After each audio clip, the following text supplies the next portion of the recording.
Welcome to Ask Dr. Neha. We are in New York this week, and we are with Khalida Brohi, a dear friend and a change maker in the world. So you're in for a treat this time. So we'll begin with Khalida telling, I'm going to have her tell you what she just told me about the impact of communication in her life, and then we'll move into her communication questions. So welcome, Khalida. Thank you for having me, I Neha. even have chai for you. Oh yeah, we can't do this without chai. Seriously. Thank you for having me here. Yeah. I wanted to share with you about how much it impacted me. We talked about this last year, and you've helped me in communication with my family, and it's been amazing. And now I have another question for you. Before we get to your other question, will you tell me a little bit on what changed and how it impacted you and your family? Oh yeah, I mean, I came up to you with the question of how much there's a big difference between what I'm saying Yep. and what my family is perceiving that I'm saying. It Yep. wasn't making sense to them, although we speak the same language. It was as if we were talking in a really different language to each other. Yeah. Especially my father couldn't really understand the fact that there was so much risk in the work that I'm doing. There was a lot of problems that were coming up. And in fact, some attacks happened in my office, and he was like, okay, now let's talk about this. Are you going to go ahead with this, or? Well, could you tell the people who might not know about you a little bit about your work? Tell them what type of work it is. Yeah, we run a social enterprise in Pakistan to fight honor killings of women in tribal communities. We work So with to fight honor killings. Okay. Yeah, we work with the tribal men and tribal women in the villages to involve them into the process. So education too. Yeah. Yeah. Yeah. Well, wonderful work. So go ahead. Yeah, I mean, that was the whole problem. And instead of many times whenever he would bring up the idea of like, let's talk about your work, Yeah. I used to assume, like you taught me, that he was actually, he wanted me to stop my work. And I would be very aggressive, and I'd be like, no, I can't talk about this. I know this is what I want to do, and this is it. That aggressiveness actually led to the point that he was like, okay, you have two options. One, either you stop your work or you marry. And I was like, what is the option here? But the whole thing is... Or get I can't- married? Like Yeah. stop your work or get married. Yeah. Uh-huh. The whole idea is like, if you're not my responsibility, you're somebody else's responsibility. You can actually go ahead and do anything you want. I came to you at that time with the question, and the whole thing changed. The whole perception changed when you told me, like, are you really listening to your father? Are you giving him the space to talk what he feels like? And I thought that no, because I was very afraid that he wasn't talking to me. He was giving me orders as a father. Whenever we would sit down to talk, I would feel as if he's demanding stuff from me, and I didn't give him a chance. So you actually weren't listening to him, and you had made up all sorts of ideas of what you thought he was going to do to you, so you blocked it. Yeah. Yeah. that's okay. what So was now happening. you're listening, and tell me what happened. Oh yeah, I actually we had this one whole day conversation, and we talked about everything. And I said this exact same thing that you told me to tell him, that Dad, I feel like I have given you respect, and I love the way you have made me who I am, but turns out I don't really listen to your words these days. I would like to sit down beside you and want you to tell me what you feel. What are your fears? How can we talk about that? How can we go ahead with those? And it worked. Oh my God, we are at a really good position right now, and it's been amazing. And each time something comes up, I use the power of communication, thanks to you. Well, it warms my heart. So you really did it all. It was just really, seriously. I think what I learned in talking to you was around the idea that when I asked you the question, do you think that your dad has your best interest at heart? And you resoundingly said yes. Yeah. He loves me. He has an incredible, will for me to do well. Oh yeah. In that moment, what I knew was it was time to hear him, because he really Exactly. You were on the spot about that. And right now, the question that I have is kind of related to the same thing, but a bit far from my father. It's like in general to the family. I keep coming up in situations where I feel like my family and I have different plans now. I'm going in a really different direction. My family is going in a really different direction. So what is your direction? What would you say? What is your goal? What's your dream? What's your direction? 1 million women in the next 10 years. Do what with 1 million women? save their lives. Save 1 million women's lives in Pakistan in the next 10 years. 10 years. Bold goal. Yes? That's what Bill Clinton said. Yeah, bold goal. And it's beautiful because Bill Clinton doesn't think small either. So tell me what your family's goal is. A happy life for me where I'm safe, and followed by me, my other 5 sisters are also safe. And they would be doing something which actually empowers them and keeps them in a secure position in Pakistan. Okay, so I'm going to listen to you. Since our first lesson that we worked together on was around listening, I'm going to listen on a deeper level. And can I reflect back what I just heard you say? What I heard you say is that you really value the progress and the empowerment of women in the world. Almost like it's become your calling. Yeah. And now, whereas before you were a young woman hoping you could make a difference, now you are an adult knowing with drive and conviction you can make a difference. Yeah. And you will make a difference in the world.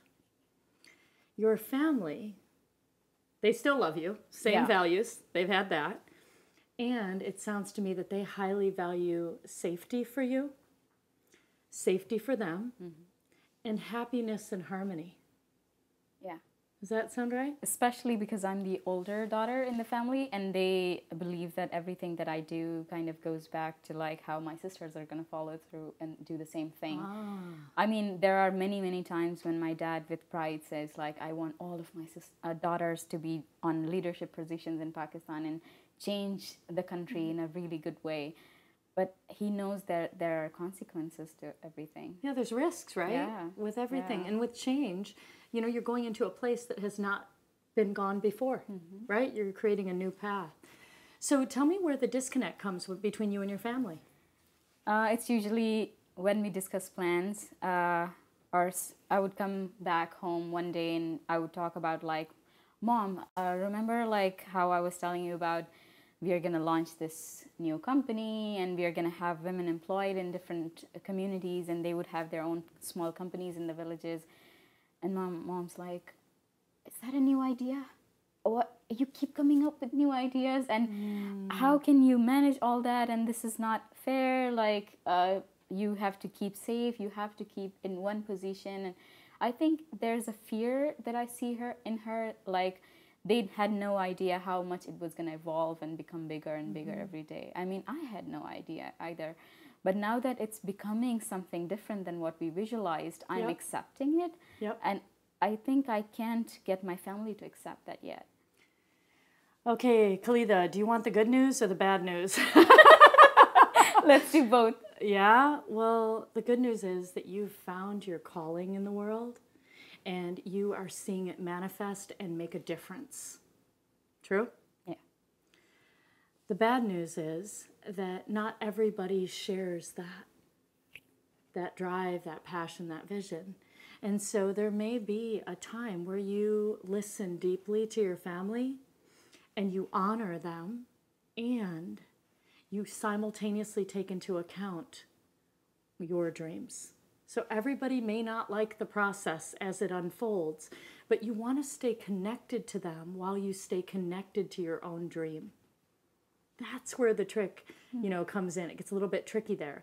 But the way that you can build that bridge is by always being present for them, and the skills you learned with your father, you now will get to apply with your siblings, with your mother, where you have to be able to sit in their pain of you growing in the world in a new way that they don't even know what that means, right? But you have to be able to sit with them in that and stay grounded in who you are while you stay compassionate to their fears. That's really right, because you're right.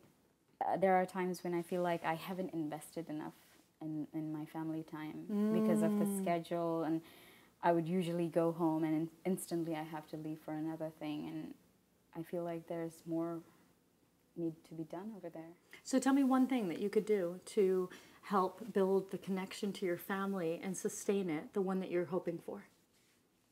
I spend more time with my siblings, all the younger ones. I mean, usually I love the fact that there are times when I can take out 15 to 20 minutes and go sit down with the 5-year-old one, and I'm like, what are you doing? What are you making? And she would be making crafts and all those things, or sit down with my other sisters who's 19-year-old, and we share about what she's studying these days. Yeah. But because these times are very rare, I haven't really been persistent in this. I would like to have a calendar full of schedules when I'm actually giving time to my family and feeling like they're actually coming with me to the same path that I'm going, not going in a different direction. Okay, Khalida, good news, bad news, one more time. Both. Good news is you really love your family, they're important to you, and they're high on the list. Bad news, they may not want to move in the direction that you want to move, but you can stay connected to them even if you're moving in different directions. But trying to make them go on your path will have them being pulled in a way that they don't want to, just like you're being pulled in a way that you don't want to be. Do you get it? Yeah. So the way that you bridge to them is by honoring the way that they would like to move while simultaneously honoring yours. And that's a unique balance. Interesting. Right? You seem to be saying that I need to listen to what their path is and see where they're headed to as well. Yes. Yeah. Isn't that a novel idea? It is actually. I'm like, whoa, I've never thought about that. But yeah, All right. that's very, very important. So how about this? How about if this is how we give you another tool? So you be them and I'm going to be you, and we're going to talk through this. So it would sound something like this. Hey, Khalida, you are so important to me, and I really want to acknowledge how much you've supported me on this path and this journey. I heard you were just quite surprised when I told you I wanted to save 1 million women's lives, in the next X many years. I said this and you sounded surprised.